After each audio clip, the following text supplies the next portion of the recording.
C'est ça. Donc, il y a ça.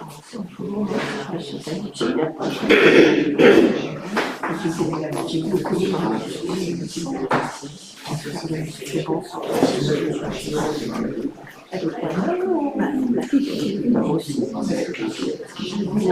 samedi.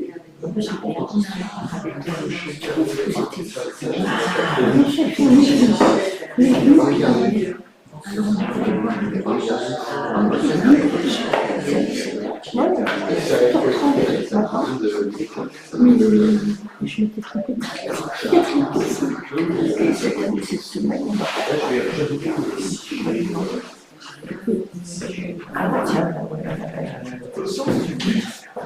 Non.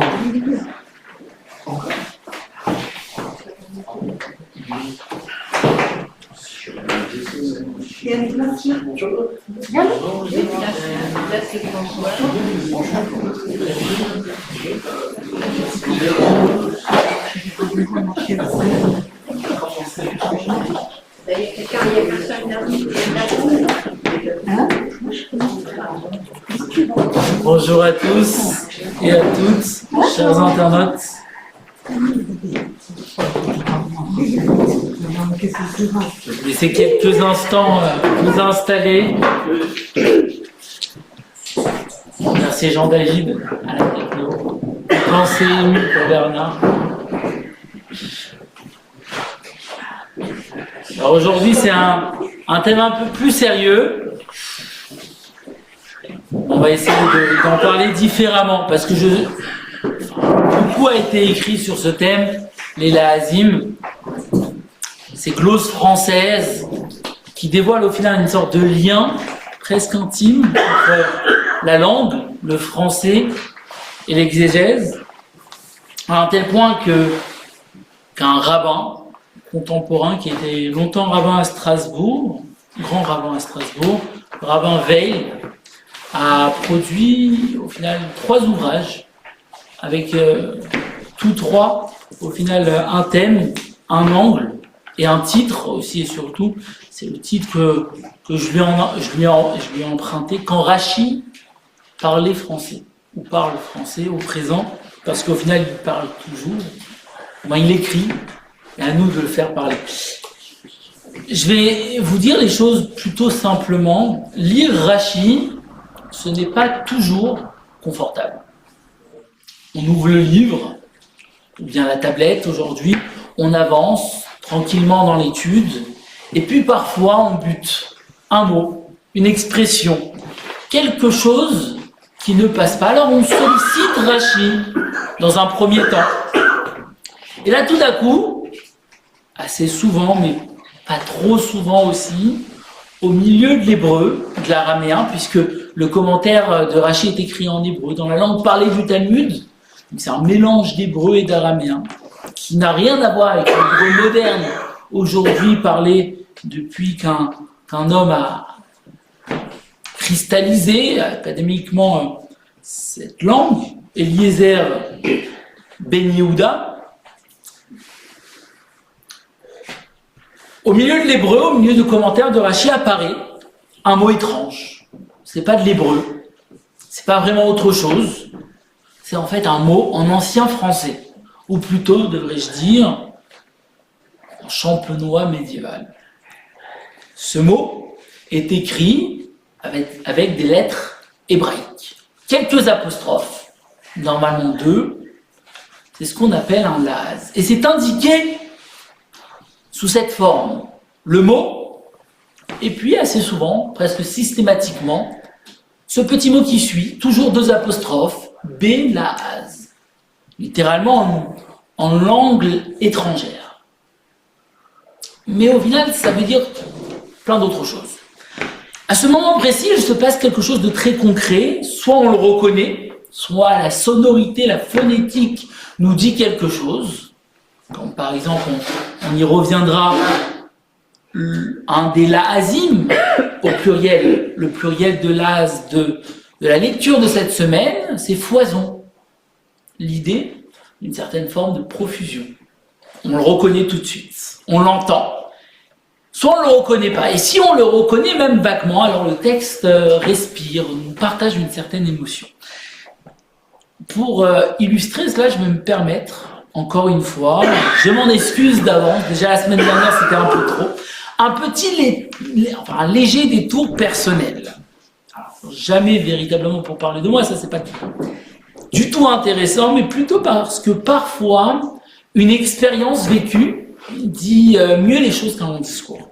Pendant longtemps, j'ai étudié Rachi comme on étudie, c'est-à-dire en ouvrant un livre, en lisant, en butant sur quelques mots, des expressions, avec une certaine forme de respect, mais aussi de sérieux, mais aussi une certaine forme de distance.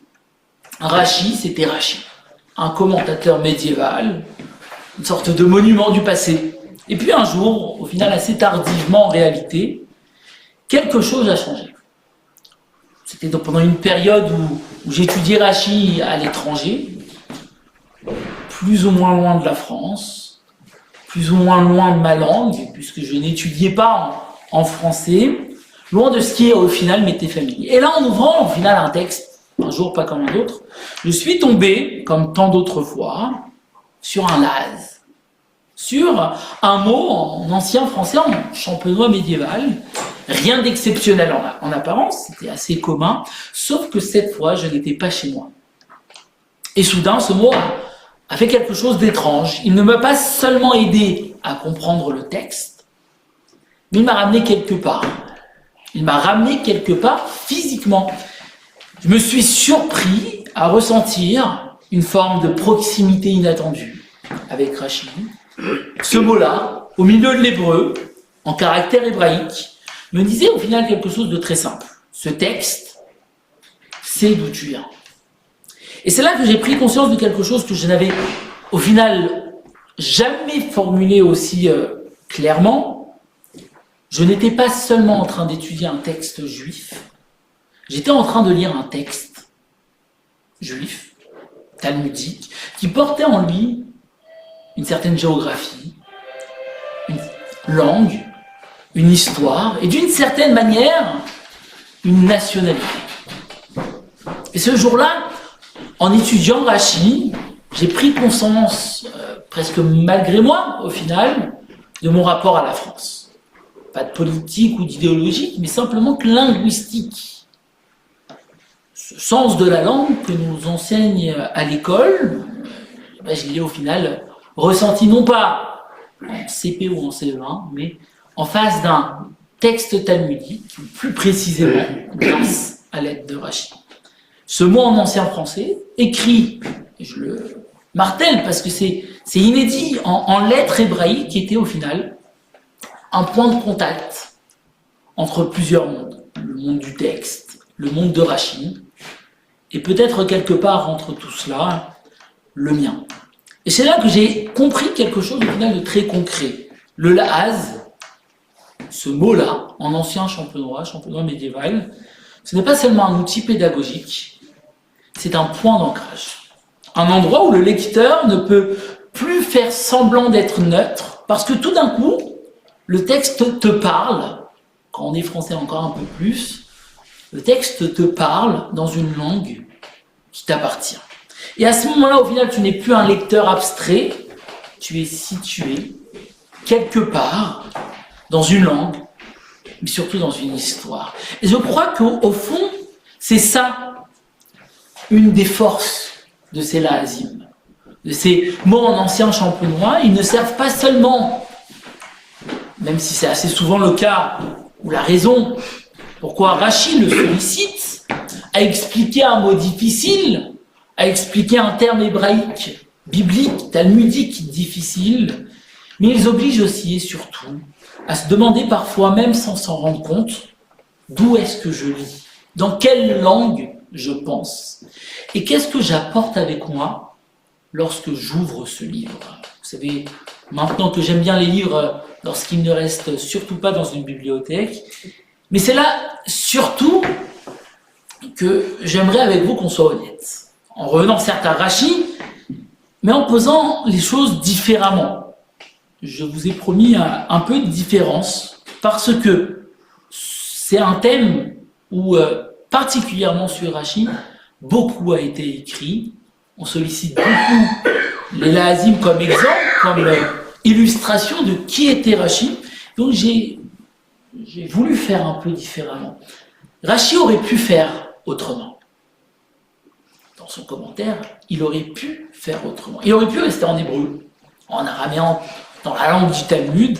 Il aurait pu, pour expliquer un mot difficile, commenter, développer plus longuement. Certes, en français, on le dit avec un mot, mais pour expliquer, donner une définition, il en faut souvent un peu plus. Mais au final, Rachid a choisi de faire autre chose. Il a choisi d'écrire comme on parle à quelqu'un qui est en face de toi, en face de soi. De glisser un mot au lecteur que ce lecteur, en quelque sorte, connaît déjà.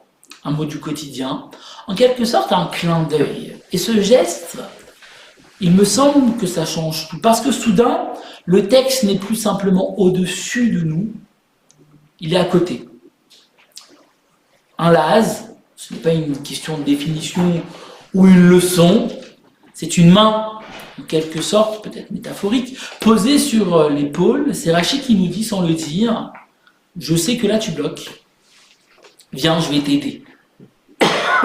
Je sais que là, il y a une difficulté, viens, je vais te parler dans ta langue. » C'est pas une grande théorie, c'est peut-être très simple, parce que ce mot, ce n'est pas juste une langue étrangère, c'est pour certains d'entre nous une langue plutôt familière, et c'est qu'au final, à ce moment bien précis, que le commentaire devient presque personnel. Avant de passer sur quelques portraits nécessaires pour comprendre au final le travail qui a été fait autour des Laazim, j'aimerais conclure cette introduction avec un point très simple. Quand Rachid écrit un Laaz, il prend un risque.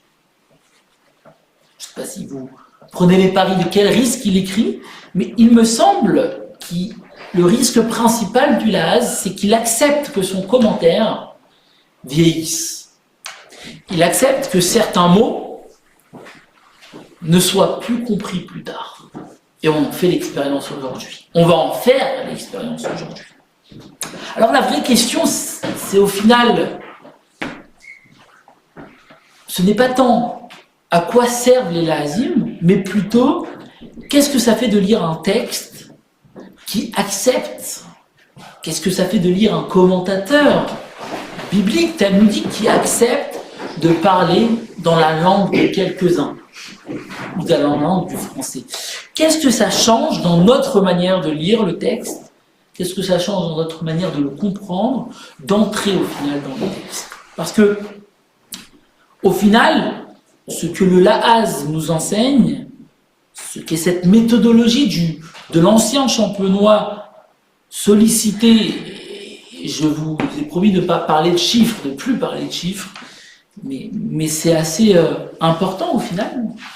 Il y a je ne sais pas si on peut l'appeler un ami, Franck Laloux, on a produit, j'aurais pu le faire d'ailleurs la commercialisation, un peu de marketing autour d'un livre qu'on a produit ici aux éditions Maison Rachid, mais avait au final proposé un certain angle sur les Laazim de manière très simple et très juste.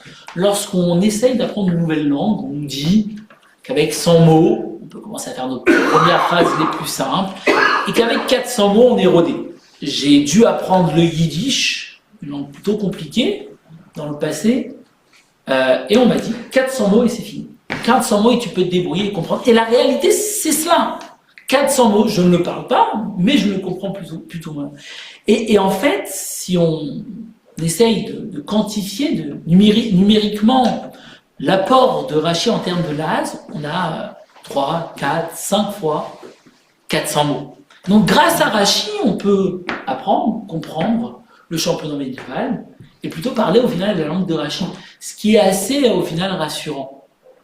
Monsieur le Président racontait une fois, c'est aussi dans un des documentaires Rachid, en ouverture, Monsieur Macron a raconté en 2019-17 qu'il était une fois en Israël pour je ne sais quelle raison politique, et qu'il se fait accoster par un survivant de la Shoah, avec un numéro tatoué sur le bras, et il commence à lui dire quelques mots de français. Il essaye de poursuivre la discussion, en fait rien ne passait, il était polonais, il avait immigré en Israël après la Shoah, il ne parlait pas français. Il essaye de comprendre d'où tu sors quelques mots, et ce n'étaient pas des mots comment ça va, bonjour, des lieux communs. C'est des mots complexes. En fait, il l'appelle Shlomo, Salomon, du nom de Rachid, et qui lui raconte que lorsqu'il était dans ce qu'il appelle le shtetl, la petite ville, le bourg en Europe de l'Est, dans sa jeunesse, et qu'il avait rencontré un commentateur français, Rachid, qui lui avait au final appris quelques mots de français. Et c'est exactement ce qui est au final le risque et le paradoxe. Rachid prend un risque de voir vieillir, on est à 1000 ans du parler de Rachid, de voir vieillir son commentaire, et en réalité il y a quelques mots qu'on peut véritablement comprendre, parce qu'il y a eu des mutations de la langue, des transformations de la langue, mais le paradoxe c'est qu'au final, grâce à Rachid, on est quand bien même, c'est ce que je disais au final en introduction, connecté intimement, personnellement, à Rachid, à la France, aux Français. Au final, le lecteur n'est plus simplement un élève, il est impliqué. Rachid n'est plus simplement un commentateur, il est quelqu'un qui lit avec toi son commentateur. Avant d'entrer dans les laazim eux-mêmes, avant de parler de Rachid et de ses gloses, je veux vous présenter 3 portraits d'hommes qui ont rendu ce travail accessible à notre lecture moderne.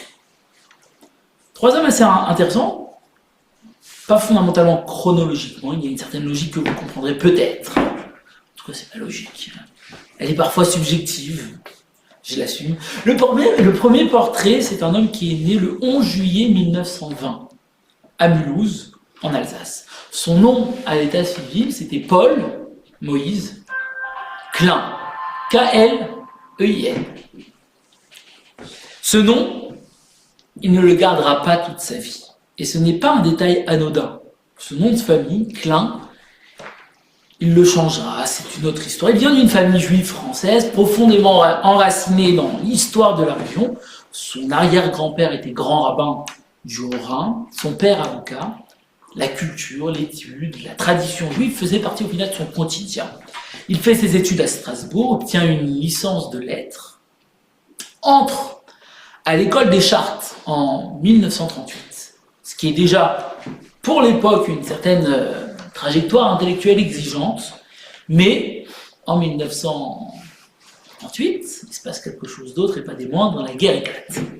La Seconde Guerre mondiale ne transforme pas seulement le paysage politique, elle modifie profondément la vie de Paul Moïse Klein.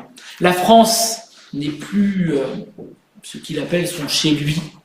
Elle devient un espace de menace, de fuite, de survie. Il interrompt ses études, il devient instituteur, puis professeur de lettres. Il finit par participer à la résistance, sillonnant les routes pour procurer des cartes d'identité aux juifs persécutés. C'est là, dans ce basculement radical, que l'homme change aussi son nom. Klein en yiddish, je remercie mes années de yiddish pour vous dire que ça veut dire petit. Alors il ne va pas s'appeler petit, mais il va s'appeler Katan. C'est Moshe Katan. Katan en hébreu veut dire aussi petit. Un nom hébraïque assumé qui l'accompagnera jusqu'à sa mort. Et je ne vous parlerai pas de moi, mais jusqu'à sa mort le 20 novembre 1995 à Jérusalem.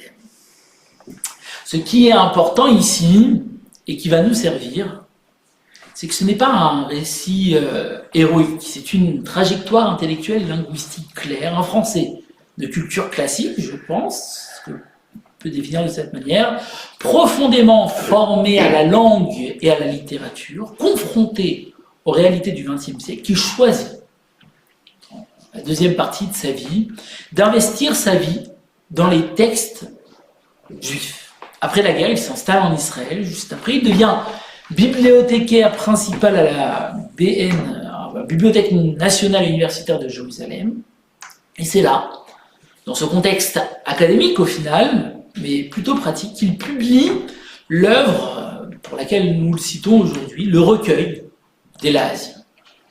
Ce qui caractérise Moshe Katan, Moïse Katan, Paul Moïse Klein, ce n'est pas une ambition ou un désir de briller, c'est une rigueur méthodique. Il rassemble systématiquement tous les laazim de la Bible et du Talmud que Rashi a sollicité. Il les ordonne, non pas alphabétiquement, mais plutôt selon l'ordre de la Bible et du Talmud. Il compare les manuscrits, les premières impressions, et il montre où au final la perte de compréhension des copistes a détérioré le sens du commentaire. Ce travail attentif, minutieux, que peu peuvent entreprendre, n'est pas une réécriture de Rashi, loin de là, c'est une restauration textuelle. C'est précisément cette restauration qui nous permet de voir les laazim non pas comme un ornement, quelque chose qui relèverait d'un certain luxe d'apparat, mais une partie réelle du commentaire. Et c'est extrêmement important de le dire maintenant. Grâce à Moïse Katan, on peut comprendre que le laaz, ce n'est pas un plus ou une annexe, mais c'est véritablement une partie réelle du commentaire. Parfois indispensable, et moi je pense que souvent indispensable pour comprendre ce que Rashi voulait véritablement dire dans le corps de son commentaire. Voilà l'homme, voilà le parcours, et voilà au final ce premier portrait. Il y a eu aussi, un peu plus tôt, Arsène Darmstädter. Il est né le 5 janvier 1846 à Château-Salins, en Lorraine. Son père était relieur libraire, établi à Paris. Et sa mère... Comment vous écrivez Alors, vous avez Darmstädter, D-A-R-M-E-S-T-E-T-E-R. Son père, il était relieur libraire, il est établi à Arsène comme ça, il est établi à Paris, et sa mère, elle vient d'une famille de Prague. Ils avaient au final des racines assez simples, mais assez solides dans une certaine culture des livres. Très jeune, Darmstädter est désigné et destiné au rabbinat. Il entreprend des études tout d'abord au Talmud Torah de Paris, puis c'est-à-dire le petit séminaire, ce qu'ils appelaient le petit séminaire, puis au séminaire israélite de France, dont je pense vous avoir déjà parlé. Si je l'ai fait, il faudra corriger cette faute, mais je pense l'avoir fait. Mais très vite, il ne se contente pas au final d'être celui qui maîtrise une certaine forme de doctrine, il veut comprendre. Il veut comprendre la langue dans laquelle les textes parlent. Il obtient son baccalauréat, puis une licence S-lettres en 1864. Puis il fait quelque chose de rare, on est avant Moïse Katan. Pour un jeune juif de son époque, il suit des cours de philologie à l'école des Chartres. Encore un autre chartriste. Un centre de formation, dans le sens plein du terme, où on apprend au final à lire non seulement les textes, mais aussi leurs traces, leurs fautes, leurs manuscrits. C'est peut-être un peu simpliste de le définir de cette manière, mais c'est encore ma définition subjective.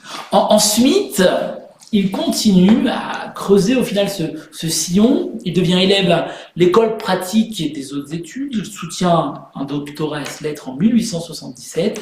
Et là, on voit vraiment au final la trajectoire d'un homme qui ne se contente pas de savoir, mais il veut savoir comment c'est. Dans les années suivantes, Darmstädter il va mener de front une carrière d'enseignant, mais aussi de chercheur. Il est missionné tout d'abord en Angleterre, puis répétiteur à l'EPHE, donc c'est-à-dire l'école pratique des hautes études, et devient maître de conférence à la faculté de lettres de Paris, et puis, rapidement, professeur de langue et de littérature française du Moyen-Âge. Belle carrière universitaire, Je pense que vous en conviendrez. Il intervient aussi au final à l'École normale supérieure de jeunes filles et termine sa carrière comme professeur de français. Ce n'est pas un curieux. Il est professeur, chercheur et surtout pédagogue. Quelqu'un qui fait de la langue et du texte l'objet d'un savoir solide, structuré, mais surtout transmissible. Et c'est précisément de ce savoir-là qui va l'amener à un certain point de sa carrière à regarder, à chercher, à comprendre les glosses françaises dans les commentaires rabbiniques. C'est bien plus large que Rachi, mais il va s'intéresser au final à Rachi parce qu'il ne suffit pas de trouver des mots français au milieu de l'hébreu, il faut les comprendre, il faut les situer, les replacer, excusez-moi, dans l'histoire linguistique, dans leur histoire linguistique, et surtout savoir ce qu'ils disent au XIe siècle. Il publie dès 1907 une série d'articles sur les glosses françaises de Rachi dans la Bible, élabore avec d'autres chercheurs des éditions qui rassemblent ces glosses de manière assez scientifique. Autrement dit, Darmstädter est celui qui, par sa formation linguistique, par sa carrière universitaire, par sa maîtrise de la langue, des langues anciennes et médiévales, mais aussi par sa rigueur philologique et son passé rabbinique, qu'il ne faut pas oublier, a transformé ces mots isolés, c'est une manière de les voir, en objets d'étude légitimes, en matériaux qui pouvaient servir à une lecture historique et linguistique du texte de Rachi. Et puis, et c'est là le drame, le parcours s'arrête plutôt brutalement. Arsène Darmstädter meurt en 1888, il a 42 ans. C'est jeune, très jeune, surtout pour un homme qui venait à peine d'installer son œuvre, d'abord publié seulement le premier tome de son œuvre, et il meurt au moment où ses travaux commencent à porter leurs fruits, au moment où il a ouvert plusieurs chantiers qu'il n'aura pas le temps d'achever. Il laisse donc derrière lui, c'est important de le comprendre de cette manière-là, un travail interrompu, des intuitions fortes, des pistes ouvertes, mais un travail interrompu. Après Darmstädter, il y a quelqu'un d'autre qui va prendre la relève. Ce n'est pas un Français, ce n'est pas un rabbin, mais un linguiste américain. Il s'appelle, c'est là notre troisième portrait, David Simon Blondheim. Blondheim, comme blond, et vous rajoutez H-E-I-M. Il naît en 1884 à Baltimore, aux États-Unis. C'est un homme de langue, de textes, de langues anciennes, formé très tôt à créer des ponts entre les mondes linguistiques différents. Il fait ses études aux États-Unis, à la Johns Hopkins University, où il obtient son doctorat en 1910, avec une thèse sur ce que l'on pourrait appeler une lexicographie française, d'après les sources rabbiniques. C'est déjà une manière de dire qu'il veut comprendre comment le français médiéval et les textes juifs s'articulent ensemble. Mais, comme d'autres, comme les deux autres hommes qu'on a parlé, il ne va pas rester enfermé dans un seul pays ou une seule école, il va aussi étudier à Paris, il va suivre des cours à l'école des hautes études, à la Sorbonne et même à l'école des Chartes. Autrement dit, il se forme à lire les textes dans la profondeur des manuscrits. Et progressivement, Blondheim devient une figure reconnue dans ce qu'on appelle la philologie romaine. C'est-à-dire l'étude des langues issues du latin, dont le français ancien en fait partie. À partir de ses compétences, il entreprend de continuer un travail que Darmstädter avait entamé, avait commencé, les glosses françaises dans les commentaires de Rachi. Les reconstituer, les systématiser, les comparer avec des manuscrits anciens pour qu'on sache exactement quelle forme elles avaient à l'origine, puisqu'on est en face d'un problème. Elles ne sont pas retranscrites en caractère français, en caractère roman. Elles sont phonétisées en caractère hébraïque. Donc, il faut publier, il faut commenter, il faut chercher, et il va publier, alors ce qui deviendra au final une étape majeure dans l'histoire des Laazim, le premier volume des glosses françaises en commentaire talmudique de Rashi. Talmudique et non biblique. En collaboration, au final, avec les éditions des glosses initiées par Darmstädter. Le volume de Blondheim répond au volume de Darmstädter. En 1917, il revient en Amérique, il devient professeur associé de français à l'université de Johns Hopkins. En 1924, il obtient la chaire de langue et littérature française, une sorte de consécration à sa spécialité autour du vieux français dans le monde universitaire. Mais comme souvent, au final, avec les pionniers, excusez-moi, ce n'est pas une longue trajectoire qui s'accomplit sans heurts. Blondheim meurt en 1934, il avait 49 ans. Et c'est là qu'intervient, plus tard, celui dont nous connaissons aujourd'hui pour l'édition, non pas la plus aboutie ou la plus scientifique, ni la plus technique, mais simplement la plus complète. Moshe Katan, qui va donc aboutir à cette édition d'une sorte de glossaire, assez technique au final, mais assez complet, de l'ensemble des Laazim sur la Bible et le Talmud. Là où ses pairs, là où les anciens, Blondheim, Darmstädter, s'étaient arrêtés au Talmud, ils n'avaient pas terminé le travail. Si on résume sans simplifier, parce qu'il y aurait tant à dire, Darmstädter a été le premier à dire que ces mots, ces Laazim, ces mots isolés, comptent. Blondheim a pris le relais et a montré l'expérience de la méthode.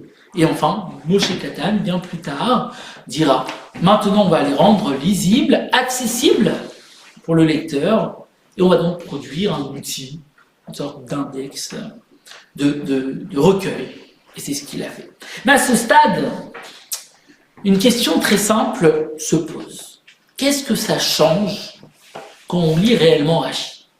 Autrement dit, à quoi ça ressemble concrètement un laaz dans le texte? Et surtout, qu'est-ce qu'il fait au lecteur quand il apparaît? Qu'est-ce qu'il fait au lecteur quand il apparaît? C'est-à-dire, comment le comprendre? Comment le relier avec le commentaire? Et comment en faire un tout? Comment lire? Comment étudier? Comment l'approcher? Pour répondre à cela, alors sans avoir l'ensemble des réponses, et encore une fois, il y a beaucoup à dire, il faudrait peut-être quitter, une fois n'est pas coutume, un instant les bibliothèques pour ouvrir un livre, ou plutôt la section de la semaine, une paracha. Alors, je vais vous en donner 10 Laazim, parce que dans la paracha de la semaine, dans la lecture de la Torah de la semaine, il y en a 10. Ce qui est théoriquement assez rare. Je n'ai pas fait une étude comparée, mais c'est assez rare.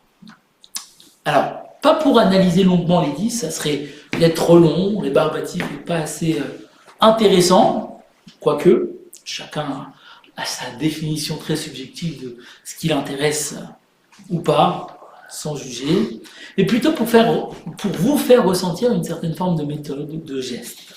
Avec ces 10 Laazim, ces 10 gloses en championnat médiéval, on comprend une chose essentielle. Rashi ne commente pas pour des lecteurs idéaux. Il commente pour des gens réels, des gens qui parlent une langue, mais surtout qui vivent dans un monde concret. À partir de là, on peut se poser une dernière question, et ça sera ma dernière question, je pense, peut-être la plus dérangeante. Que devient Rashi quand on enlève les Laazim? Est-ce que je peux dire que je lis le même Rashi quand je comprends ces petits mots français, que quand je les saute, que quand je les ignore parce que trop compliqué, trop technique? Et c'est là, exactement là, que je vais vous emmener maintenant. 10 Laazim, c'est une promesse, en Exode 14, chapitre 14, et Exode chapitre 18, la lecture du péricope de la semaine intitulé Béchalar. C'est un péricope qui... 14 et 18. C'est un péricope qui se chante. Et je vous promets de ne pas chanter. C'est déjà assez moche. Alors, des mots comme enserrer, dans le sens d'enfermer, prisonnier, faillir, on y reviendra, parce que Rashi ne le dit pas de cette manière. c'est celui-ci que je veux approfondir avec vous, étourdissons, qui est d'ailleurs le premier laas de la Bible. Le premier mot en ancien français. Pardon ? Surtout oui. Exactement. Deuxième verset, au second verset de la Bible, premier chapitre, par essence, pour au final rendre cette idée de frapper de stupeur, d'étonnement, ce qui souligne une certaine forme de chaos, le chaos de la Genèse. Plomb sans le B, qui deviendra plomb avec le B, se décomplaise pour... et je vois que j'ai lancé une version de mes feuilles, de mes documents, pour dire au final décomplaire, déplaire. Foison, je le citais pour dire la profusion. Alors, un autre que vous ne comprendrez pas, j'imagine, gelède tanve. Gelède tanve. Pour gel ténu. Une fine couche de givre. Et là, c'en est deux. Chaque mot est commenté l'un après l'autre, mais je les ai rattachés puisque c'est l'adjectif sur le nom. D'estampré, encore une fois assez difficile à comprendre ou à analyser pour dire fondre. Et enfin, aliandre, pour la coriandre. Alors, c'est plutôt un mot d'origine arabe, mais pour autant, il se trouve... Pardon ? Ça fait plus de Exactement, comme pour alcool, etc. C'est exactement cela pour dire coriandre. C'est d'origine arabe, il y a un autre moment où on va parler de cela, mais quand bien même, il fait partie de ces laazim qu'on peut reconnaître. Pour conclure, au final, laissez-moi, avant l'étude de ce mot que je vous ai promis, vous raconter l'histoire d'un juif qui arrive chaque jour à la synagogue pour prier. Tous les jours, la même prière. Il ouvre l'Arche Sainte, se penche et dit à voix basse, « Mon Dieu, s'il te plaît, peut-être, fais-moi gagner au loto. » Jour après jour, semaine après semaine, année après année, toujours la même prière, le rêve de tout un chacun. Les gens commencent à murmurer, il exagère, il pourrait demander autre chose, vous savez, la santé, la paix, les enfants, tant d'autres thèmes, tant d'autres demandes de la vie du quotidien. Mais lui, imperturbable, il demande, mon Dieu, s'il te plaît, jour après jour, fais-moi gagner au loto. Un jour, après des années, le ciel s'ouvre.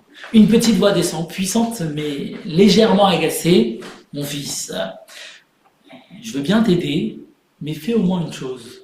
Achète un billet. Alors à un moment, il ne suffit plus d'avoir une intuition ou une bonne idée, une belle tradition, il faut parfois passer à l'acte. L'an dernier, sans m'en rendre compte véritablement, et encore une fois je m'excuse de parler de moi, on m'a lancé un petit défi, pas un gros projet, où je me suis lancé tout seul, un petit, j'ose espérer que c'est quelqu'un d'autre qui me l'a lancé, mais je ne m'avance pas trop.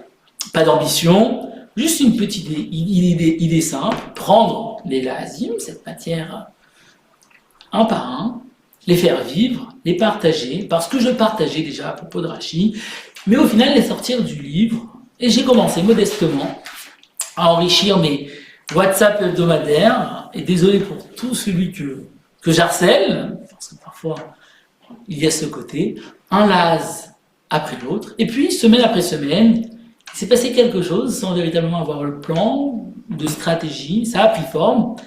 Au final, cette semaine, véritablement, je me suis retourné et j'ai réalisé que j'avais fait le tour. Non pas des laazim, non pas le tour des laazim, mais le tour d'un cycle. Un cycle où chaque semaine, j'ai sollicité le laaz, et je peux vous assurer qu'il y a une seule péricope où il n'y en a pas. Un seul péricope où il n'y en a pas. Une seule paracha, une seule section hebdomadaire où il n'y en a pas.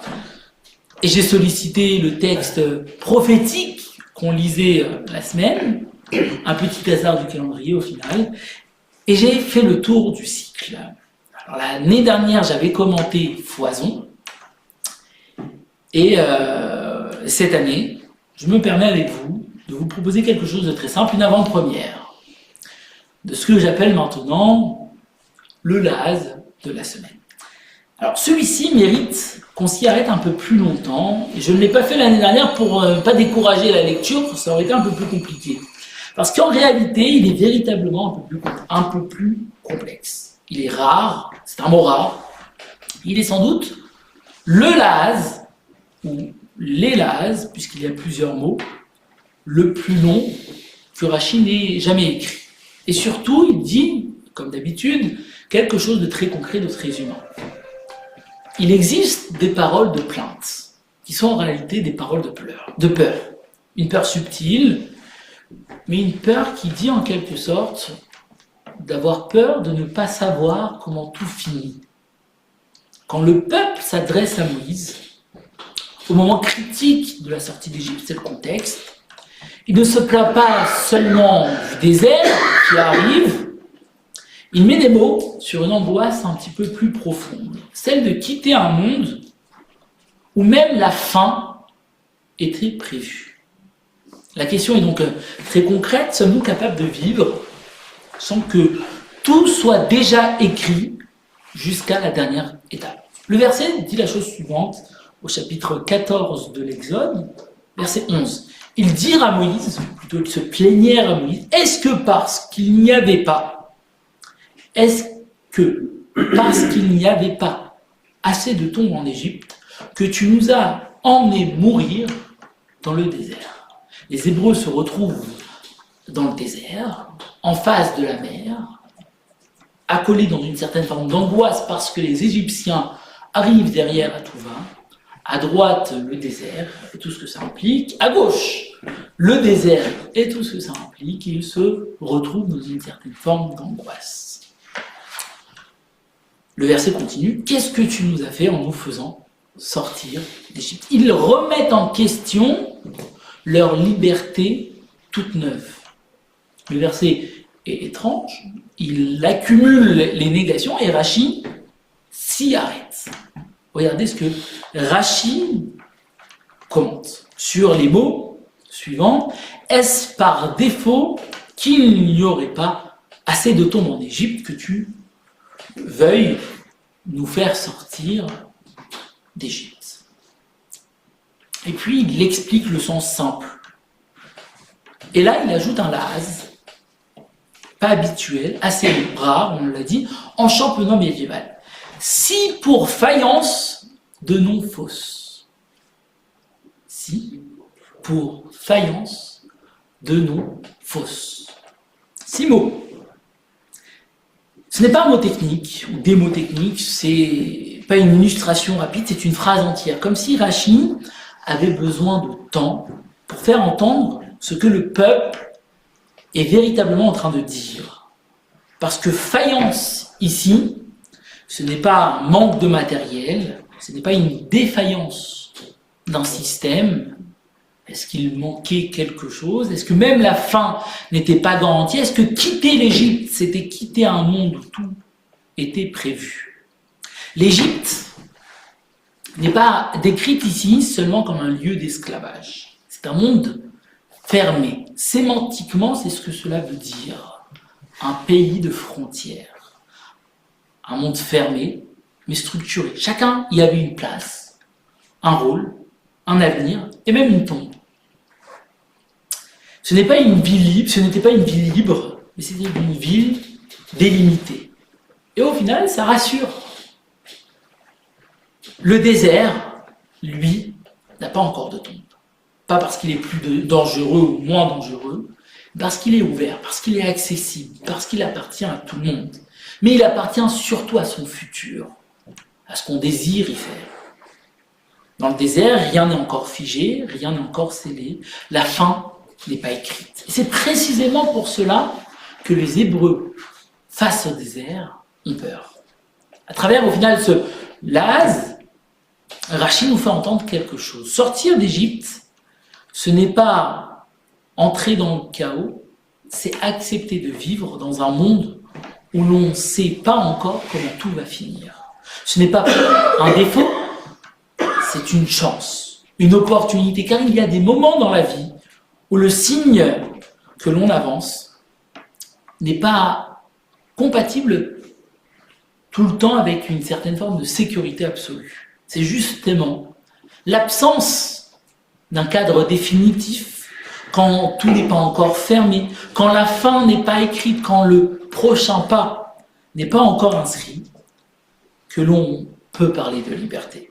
On reproche parfois ou trop souvent à celui qui avance, pourquoi quitter ce que tu connais? Pourquoi abandonner un monde structuré, une équipe qui marche? Pourquoi accepter l'incertitude? Et la Torah répond, la Bible, le verset ici répond doucement, par la voix de Rashi. Si pour faïence, de mon fausse. Parce que la vie commence vraiment, là où elle n'est pas encore enfermée dans une fin. L'Égypte avait des dons toutes prêtes.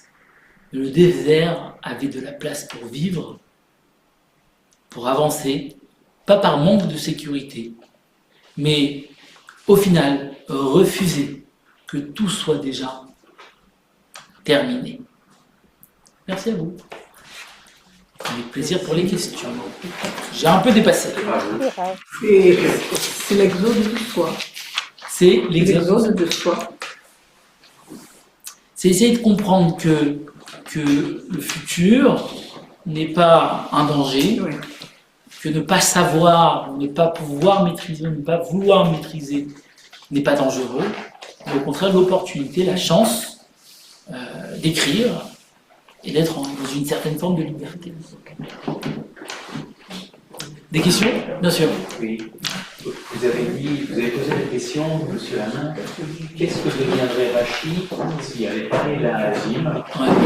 Et je pense là, vraiment, c'est le deuxième de ces Hazim, après Stormson, c'est à pauvreté. Oui. Ça fait un peu indien.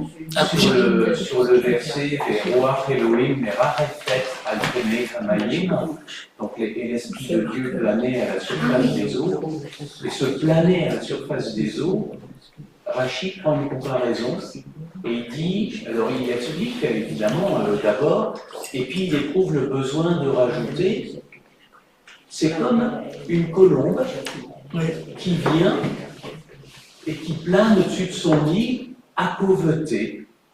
Et là j'imagine quelque part toute l'attention d'un Dieu attentif à la création en devenir, la soignant. Et si on enlève ce las de Rachi, on se trouve devant quelque chose qui est quand même assez sec, assez froid. L'esprit de Dieu plané à la surface des eaux, ouais, bon, pratiquement, oui, ça pourrait donner des mais c'est le paradoxe. C'est le paradoxe parce que souvent, ce qui est linguistique est assez froid. Ouais. C'est l'émotion d'un dictionnaire. Ouais. Et pour autant, avec Rachi, au final, la langue, le vocabulaire, ces gloses, qui théoriquement devraient être assez froides, transparaissent une certaine émotion, une certaine histoire, un certain sens. Et c'est tout cela l'apport. L'apport, c'est l'Asie. Bien sûr. Bravo, merci pour votre réponse. Je pense aussi aux Lévitiques au chapitre 11, là où il y a toutes les lois de la cache-route. Ouais. Et Dieu sait si c'est aride, Ouais. C'est barbant. Mais quand effectivement on voit des mots comme escargot, c'est un des endroits. Cerise, ou pour la chauve-souris et des tas de choses comme ça, ça rend tout de suite le texte, excusez-moi, mais beaucoup plus simple. C'est un des endroits où Rachi a le plus grand nombre de l'Asie. Dans le texte, il y en a au entre final. 15 et 20 dans un seul chapitre. Exactement. Dans le texte, au final, on nous dit ça c'est interdit de manger ou ça c'est permis de manger. Tout ce qui parle des nourritures interdites et permises. Rachi va solliciter constamment, systématiquement, le petit mot en français pour nous expliquer de quel type d'animal on parle. Et c'est extrêmement riche. Moi, je l'ai vu parce qu'on a dans le livre La Loup, on a voulu, il a été voulu une certaine forme de classification et de présenter le bestiaire de Rachi. Et le texte principal qu'on a sollicité pour remplir ce bestiaire Rachi, un des 5 grands chapitres au final de ce livre, ça a été ce Lévitique, ce texte du Lévitique qui est extrêmement riche, qui nous ramène par exemple à des typologies de sauterelles qui va appeler escargot, si je dis pas de bêtises, et qui va au final nous dire que cet escargot, enfin dans le sens originel du terme, faisait référence à une sauterelle qui était cachère, alors qu'aujourd'hui l'escargot n'est pas nourriture cachère. Il faut faire l'étude. Alors c'est compliqué, mais pour dire les choses simplement, il y a des conditions.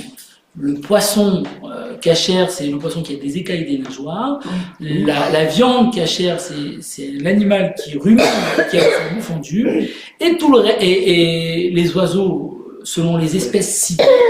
Tout ce qui est rampant, reptile, de la famille de ce qu'on appelle en hébreu les shéretz, les rampants, une famille très large. Et il fait partie des rampants. Exactement. Voilà. Donc après, le pourquoi commence à partir du moment où on accepte ce que la loi nous dit. Ça, c'est un des grands fondements de la compréhension de ce qu'on appelle, de ce sujet qu'on appelle cachère ou pas cachère. Mais ça, avant tout, comprendre bien le texte nous dit, c'est-à-dire la présence divine, nous dit ça c'est permis, ça c'est interdit. Et après, on peut toujours épiloguer, discuter, comprendre, développer, mettre des mots d'homme, scientifiques ou pas. Comprendre pourquoi, c'est ça. Ça, c'est un peu long, mais on peut essayer.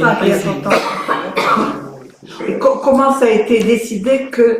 Alors, c'est ce que je vous disais. Le premier point, c'est que tout émane de Dieu. Donc, la parole divine est en quelque sorte parole d'autorité. Mais pour autant, au final, les penseurs de la pensée juive du Xe siècle à nos jours ont essayé d'expliquer, d'expliciter, de présenter le pourquoi du comment. Et au final, la thèse qu'on retient sans que ça soit un pourquoi, une raison définitive, c'est qu'il y a dans la nourriture quelque chose qui nous nourrit, qui nous enrichit et qui va au final transparaître en nous, qui va créer une certaine forme d'identité. La nourriture, ce n'est pas... En fait, on est fait de matière et de spirituel. C'est encore une fois, on discute à côté de l'objet principal de la séance, non pas que ça soit pas intéressant. On est fait donc de matière et de spirituel, on est fait de corps et d'une âme que l'on veut peut-être spirituelle, même si vous savez maintenant que je n'aime pas fondamentalement ce mot. Et tout ce qu'on mange, tout ce qu'on digère, tout ce qu'on n'a pas vocation simplement à nourrir seulement la matière, mais aussi la spiritualité qui est en nous, la partie métaphysique qui est en nous, et donc ça doit correspondre à un certain nombre de critères. Voilà, c'est en quelque sorte le point d'entrée à une discussion que je dois mettre un point final. Oui, faisons un final.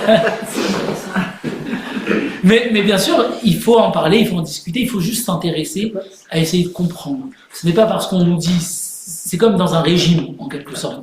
Ce n'est pas parce qu'on nous dit il faut mettre de côté le gluten parce que le gluten c'est mauvais pour la santé. J'ai rien avec le gluten, sincèrement, mais c'est plutôt ce qu'on entend aujourd'hui. Il faut essayer de comprendre. Il faut essayer de comprendre qu'il y a une certaine forme de matière qui nous fait gonfler ou d'enzymes qui nous fait gonfler. Et maintenant essayer de comprendre au final qu'est-ce que ça. En fait, que la nourriture, ça a un effet pas seulement physique, mais aussi au final émotif, émotionnel, en termes d'identité.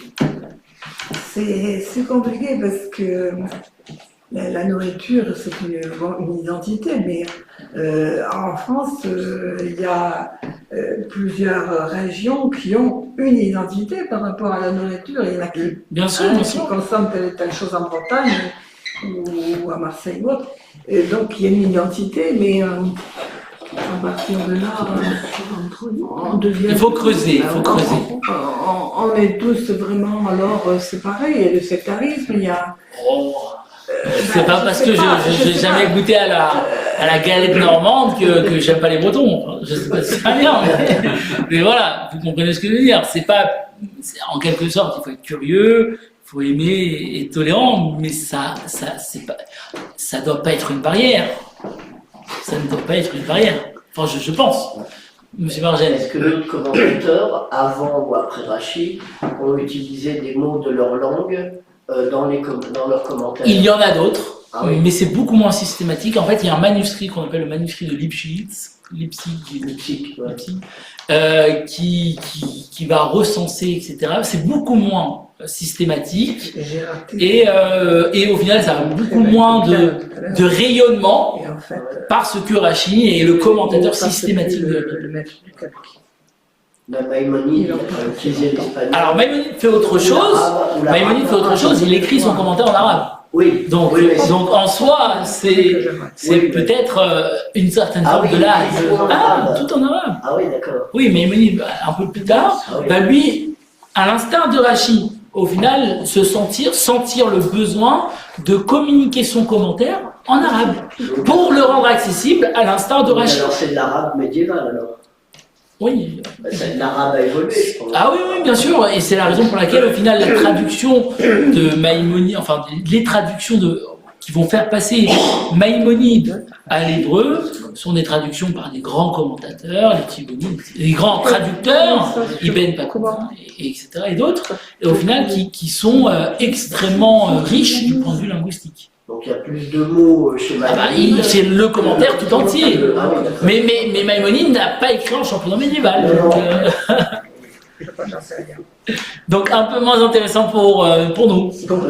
Mais bien sûr, toute sa spécificité, mais c'est très enrichissant de voir que la barrière de la langue n'était pas érigée comme une certaine forme de consécration. Parce que il faut peut-être, on l'a pas fait, mais d'autres historiens remettent les choses dans leur contexte. À cette époque, dans la théologie chrétienne, on prêchait toujours en latin et on n'écrivait pas en championnat médiéval.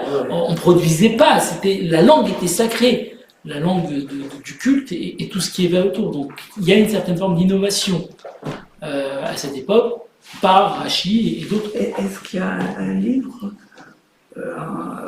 avec le championnat médiéval et puis C'est ce que je vous disais. Il y a les traductions, les explications Alors, moi, il y a un livre que je recommande, particulièrement que j'utilise, c'est le livre du rabbin Veil, du grand rabbin Veil, quand Rashi oui, parlait d'accord. français, qui est au final assez accessible. Celui qui est en vie encore, qui est avec Il a encore envie. Alors, il est plus extrêmement. Non, pas celui-là.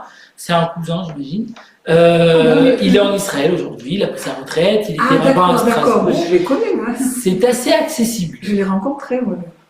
Et c'est assez accessible parce qu'il raconte un petit peu la vie du Laz, il donne ses théories, etc. C'est beaucoup moins scientifique et universitaire, mais c'est très, très accessible. D'accord.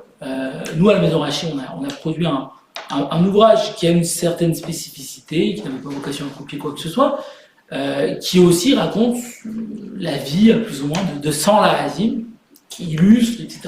Donc, chaque ouvrage a ses spécificités. Moshe Katan est assez accessible, beaucoup plus froid, si vous voulez, pour les non-initiés. Mais vous avez des éditions de Darmstadter qui se trouvent sur Internet, de Blondheim qui se trouvent sur Internet et qui sont extrêmement intéressantes du point de vue universitaire, qui sont beaucoup plus riches, beaucoup plus techniques, une certaine forme de richesse universitaire, mais tout est encore accessible. On est assez proche en termes de temps et d'histoire, donc pour pouvoir comprendre tout ça. J'en avais des questions Non. Au Zoom. Je rentre une question, monsieur. Bien sûr, allez-y. Le nom du livre du Ramadan, tu le citais? Quand Rashi parlait français. Et il y en a trois. Il y en a deux, un sur la Bible et un sur le Talmud. Il a commencé par le Talmud. Il dit que c'était un test qui a plutôt bien marché, donc il a continué sur le Talmud. Et il a produit dernièrement un petit ouvrage qui reprend à la fois l'histoire des Tosafistes et les Laazim présents dans les œuvres des Tosafistes. Donc il y en a de mémoire, non, je dis peut-être des bêtises, il y en a beaucoup moins, peut-être 50, j'avais le chiffre 50, mais je dis peut-être des bêtises. Et qui est vraiment un petit manuel qui est extrêmement intéressant, ça s'appelle une sorte de tison, je crois. D'autres Monsieur Oui, alors c'est la question. Oui, tout à l'heure, dans votre intervention, vous disiez que vous ne trouviez pas chez vous et que vous avez fait, que dans une étude, vous avez rencontré un Laaz de Rashi qui vous avait un petit peu ramené C'est ça. et renvoyé. Quel était le blaze? Je ne sais plus. C'était il y a longtemps. Mais et ce que je sais, c'est que j'avais pas réussi à le décrypter. Voilà. Ce que je sais, c'est ça. C'est que c'était un de ces lazim. J'avais pas de sonorité, j'avais pas les manuels sous la main. Et c'est pour ça que je me rappelle pas concrètement du tout. Internet à l'époque? Non. Enfin, si, sûrement, mais pas de connexion. J'ai eu mon téléphone très tard. Mon premier téléphone très tard. Je fais partie de cette ancienne génération. Mais voilà, je me rappelle pas exactement le Lahaz du tout. Je sais qu'on avait buté, qu'il m'avait donc dit, bah t'es français, tu comprends. Mais voilà. Parce qu'on a le mot chute. Oui. Ouais, alors j'ai une autre. Ça c'est assez.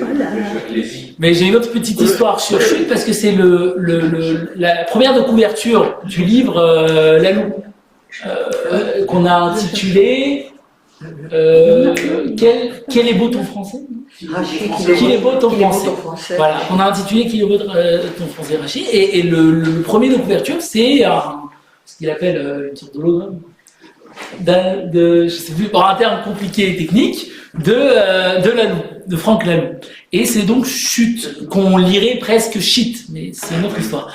Et quand une des personnes qui a initié le projet m'a dit il me faut la référence du mot chute, je me suis retrouvé très embêté, je savais qu'il existait, mais j'avais pas commencé à me taper, excuse-moi du terme, les 5000 lazim de Rachid, du Talmud et de la Bible. Voilà, exactement. Et je me rappelais plus de la référence, sincèrement, je me rappelais plus de la référence. Donc il y avait soit deux choix, d'attendre un an pour que j'ai écumé tout le truc, soit de solliciter l'intelligence artificielle. Et donc je lui ai posé la question, il n'a pas su répondre. Il m'a, comme d'habitude, assez souvent, inventé les choses. Il invente, il dit telle référence, je regarde, il n'y a pas, telle autre référence, il n'y a pas. Alors c'est vraiment, ça m'énerve quand même un petit peu. Et je lui dis, donne-moi les endroits bibliques où ça parle de silence. Là, il me fait la liste de 5 endroits, et le 3e était bon. Et donc, ce qui normalement m'aurait pris, je crois que je vais raconter peut-être, parce que en un jour j'avais la réponse, il a dû trouver ça très très élogieux, mais en quelque sorte, en 5 minutes j'avais la réponse parce que on a certains outils aujourd'hui. Et il est dans le dictionnaire historique de la langue française de Robert. Ouais, voilà, c'est ça. C'est ça. D'autres questions? On a Jean? Juste petite info, la semaine prochaine, je pense, je sais pas, je serai pas avec vous physiquement mais en Zoom. Voilà. Mais la semaine prochaine. Je ne sais pas encore, peut-être. Bon. N'hésitez pas à venir. Il y aura quand même la séance qui sera projetée normalement. Voilà, et la séance sur Zoom aussi. Mais on maintient le Merci Rav. Au revoir.